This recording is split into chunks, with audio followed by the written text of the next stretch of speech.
After made in India iPhones, can we expect made in India Google Pixels? More importantly, are the Pixel, the flagship lineup, coming to India? We have a surprise for you on this show. And of course, the biggest things launched at the India Mobile Congress from a Tech Today perspective. All that and a lot more. I'm your host Aayush Ailawadi and this is Tech Today. For iPhone fans, there's iOS. Then there's a bunch of Android manufacturers giving you all sorts of versions and interpretations of their operating systems. But what about stock Android fans, here in India especially? Well, they have one line for these two devices, the Pixel 7 and the Pixel 7 Pro. Welcome back to India. The Pixel 7 and the Pixel 7 Pro are now officially back in India and they're available for 60,000 and 85,000 rupees respectively. Of course, with a lot of cashback offers and exchange offers, you can get this for nearly 70,000 rupees. So, would you be buying an iPhone 14 or a much more reasonable stock Android Google Pixel 7 Pro? But what's it capable of? They both come with the new Tensor.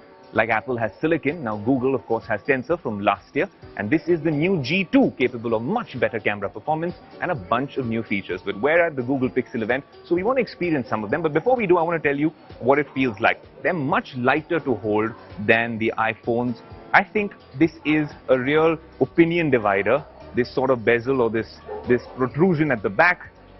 I'm not quite sure. Look, in terms of usability, when you put it together, this might be a little strange for a lot of you. Once you get used to it, what I like about it is that it really sets it apart from the other devices. If you're comparing it even to an iPhone in terms of what an iPhone looks like, look, this is an iPhone. And we know that Apple gets their design right, but iPhones have looked similar for so many years, as opposed to Google trying something new over here. I'd imagine it'd be a little difficult when you're placing it on a table, perhaps if you place it right here.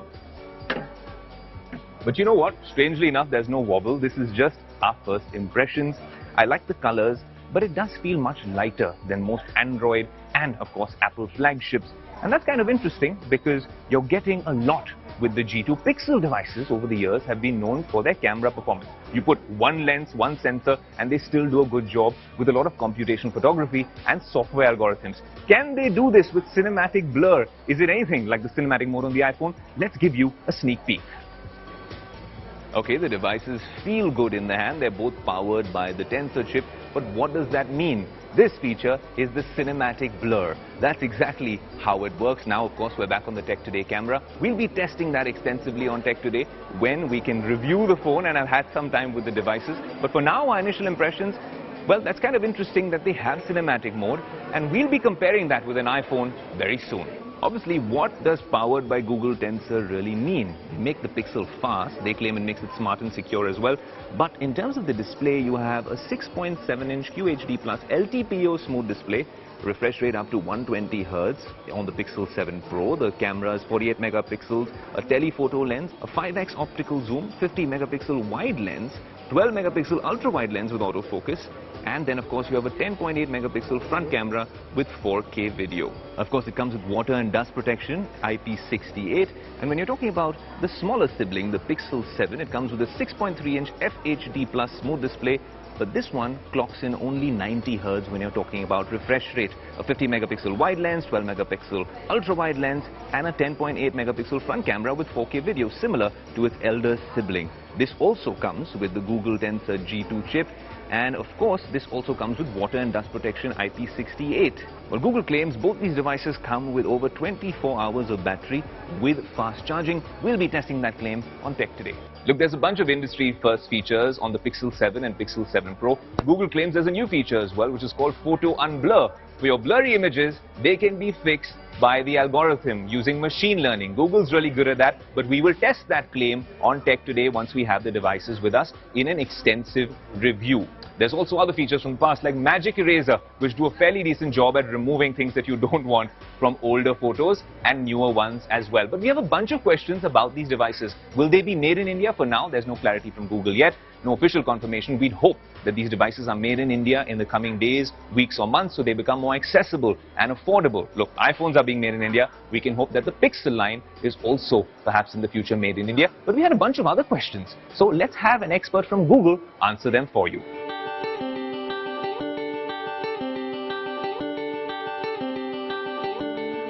The Pixel lineup is finally here and it's launched in India. Google Pixel fans will be very happy. We're at the launch event here in New Delhi and I have with me a very special guest, Sonia from Google. Sonia, what a pleasure to have you on Tech Today. Thank you. Thank you for having me. Sonia, the Pixel 7 and 7 Pro are here. There's a mixed bag of reactions because we still want the Pixel watch. But what's the whole genesis of the idea of bringing the Pixel lineup back to India? Yeah, India is a very important market, not just for Pixel, but for Google in general. And so we're super excited to be back here with these amazing 2 new devices. Okay, I'm going to geek it out, right? There's several features that were launched at the global event with the Pixel watches as well. A lot of Fitbit integrations coming in over there, and I think users would benefit with some of them. So is that something we can see with the Pixel watch building into the future trends where you can really synergize and build on the Google ecosystem? So in general, I think Rick talked about this in his keynote last night. Right? We have a really big vision around ambient computing, and you as a user having the computing power you need, where you need it, when you need it, and in the form you need it in. And so you're going to see more and more synergy between our Pixel products. Okay, so last question. India pricing seems to be the real deal breaker, and with a bunch of offers for a lot of users, we can see this being a very interesting proposition for even people in the flagship space. Was that something that was worked on globally and of course in India to make it really tantalizing for the consumers? It really is. We think we have some amazing devices that we've been working on that have truly helpful features that can help all sorts of people be the best versions of themselves. And to enable that and to enable users to try it out, we've put some attractive pricing on our devices. I'm hoping that people will try it, check it out, experience it, and enjoy it. There you go, making your lives a whole lot easier with technology. That's what we do on Tech Today as well. Sonia, what a pleasure to have you with us. Thank you. 5G, 5G, 5G. That's been in the news so much, especially because of the launch of the technology at the India Mobile Congress. And rightly so, we're bringing you all the latest and the greatest from the IMC in the second half of the show. But the conversation on 6G has already begun in the corridors of government and in the private sector with chip makers as well. Our managing editor at Business Today TV, Siddharth Zarabi, caught up with the president and CEO at Qualcomm, one of the biggest chip makers in the world, Cristiano Amon, and here's what he had to say.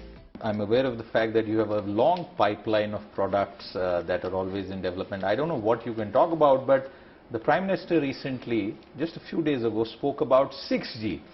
So we are still waiting for 5G to sort of change our lives. What is 6G and what sort of role is Qualcomm going to play in that? Well, as you'd expect, I think Qualcomm will be very active in the development of 6G. We already are. I think we usually start developing a technology about 10 years before it gets deployed.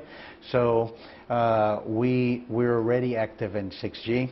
And I think 6G will be likely a natural evolution of 5G. However, while we are moving towards the next generation of wireless, 5G will stay here for a very long time, and especially because 5G is going to touch so many industries.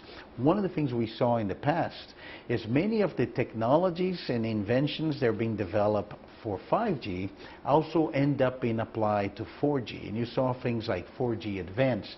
Now we're talking, for example, about 5G Advanced, which is going to be a mid-cycle upgrade of 5G, which will have some elements of techniques and inventions that are part of 6G. So we're going to see some overlap between the two technologies, and I expect 6G will probably become a reality at the end of the decade. Now, the biggest news break of the week happens to be the launch of 5G in India at the India Mobile Congress. And if you've been tuned in to the Business Today social media handles and the India Today network, we've been bringing you all the updates from the event as soon as they happened.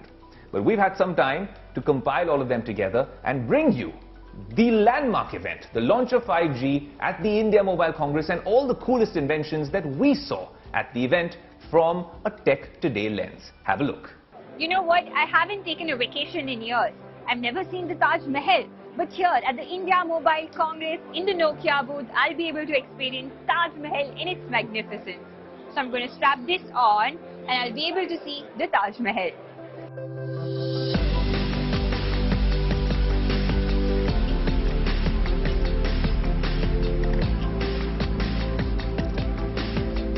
Okay, so I can see the Taj Mahal here. Not just that, I can also see birds flying in the sky. Alright, so I'm here at the main gate of the Taj Mahal. Okay, so I'm on the top of the Taj Mahal right here. I can see the clouds. I can see the monument right here. I can also see the gardens here. Well, that was an exciting experience. Although I've never seen the Taj Mahal for real, I've seen Taj Mahal in the VR world with this immersive kit.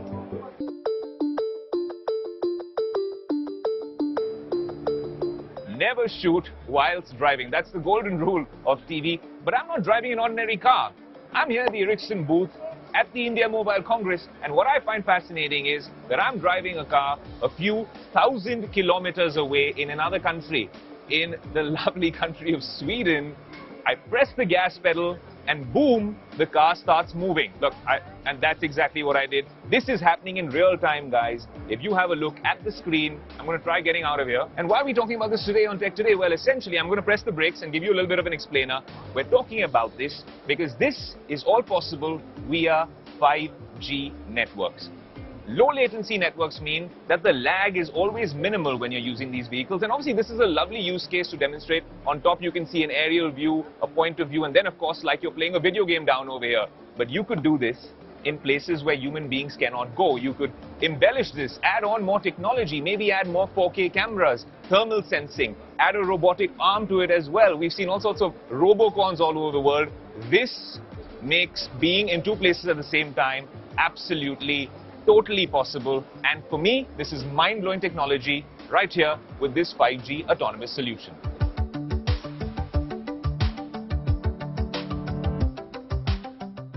So Arnav, could you tell us what do we have here? What is this and how is it going to help in the education of people? That's a buzzword I've been hearing since morning. Yes, thank you. So today we have education system or the future of education or classrooms, wherein with GeoGlass and Geo 5G, we are able to give immersive education content to every student and every school in India, right? So 5G acts as a conduit to deliver this new immersive forms of content, and using this tablet, teachers can basically control the content that the students are looking at, right? She can also give personal attention to students because she can track every student. You can see as a teacher, I can see this content, and Nitin is wearing a GeoGlass. And whatever he is looking at is also streamed on the TV for all the audience here. So if I head forward as a teacher, I can see the different layers of human body. Then we see the skeleton system. The skeleton system is the shell to our body, or basically the system which keeps our body in posture. Alright, so Nitin, could you tell us about what are you seeing? Like, we do know, but is it in a 3D perspective? How is it? So I can see the heart right here, and I'm able to see all the different parts that have been highlighted. That sounds very exciting. I believe school lessons are about to get very interesting.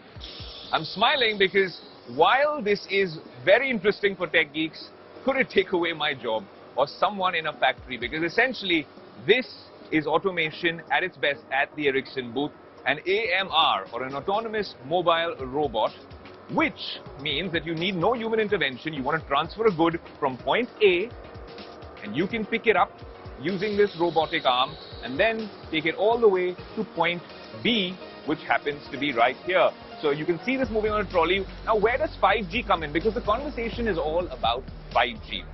People keep asking about what private 5G networks are all about. Imagine the use case.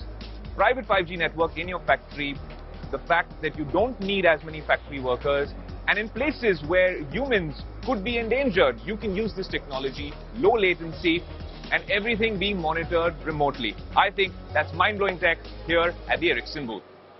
Some big moves at the IMC. Of course, there was talk about 5G and 6G, but we didn't stop there. In my panel, from Telco to Techco, we had the Telecom Secretary joining, and he spoke about how the government is already amenable and working towards satellite internet. Now that's fascinating that at one conference we had 5G, of course 6G, the metaverse, so many use cases and real world demonstrations. A few years ago we were talking about the potential of 5G. October 1st onwards, 5G is here and 5G is here to stay. But here's a snippet of my conversation with the Telecom Secretary about satellite internet.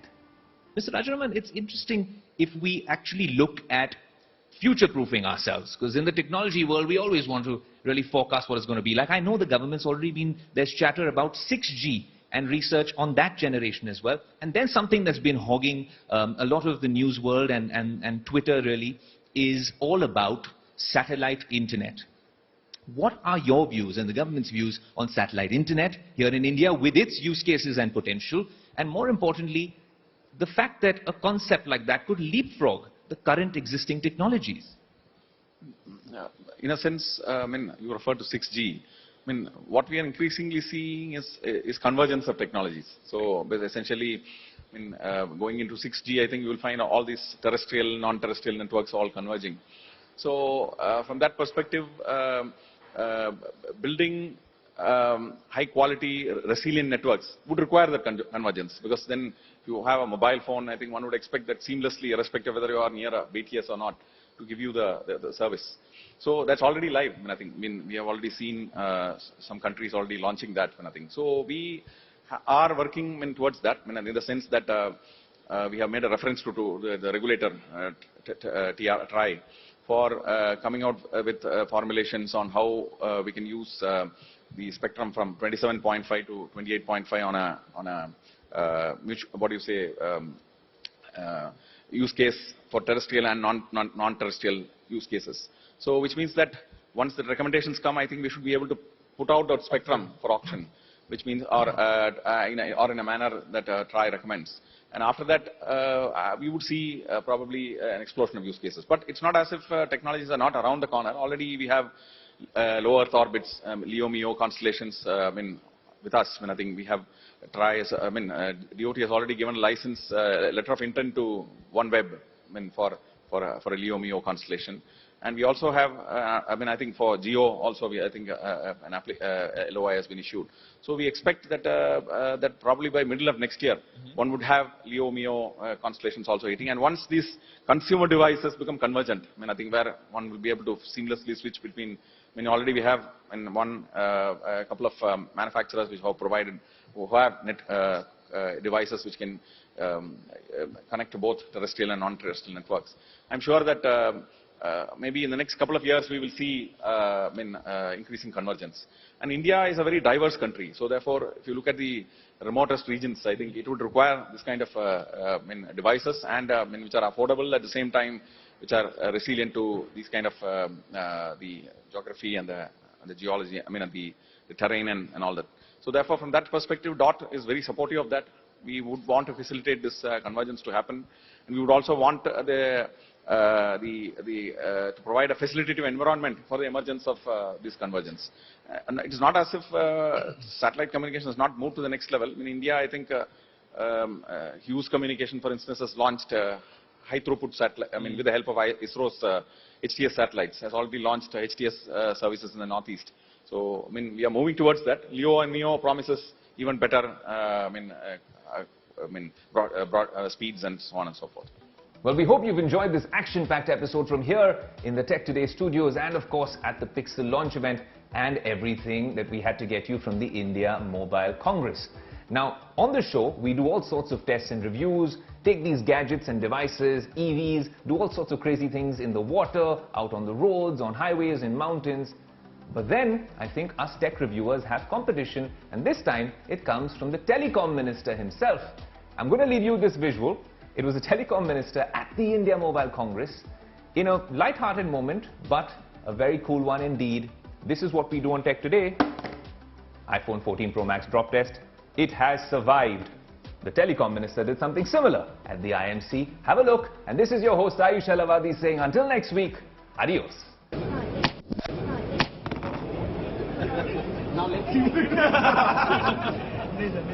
All good.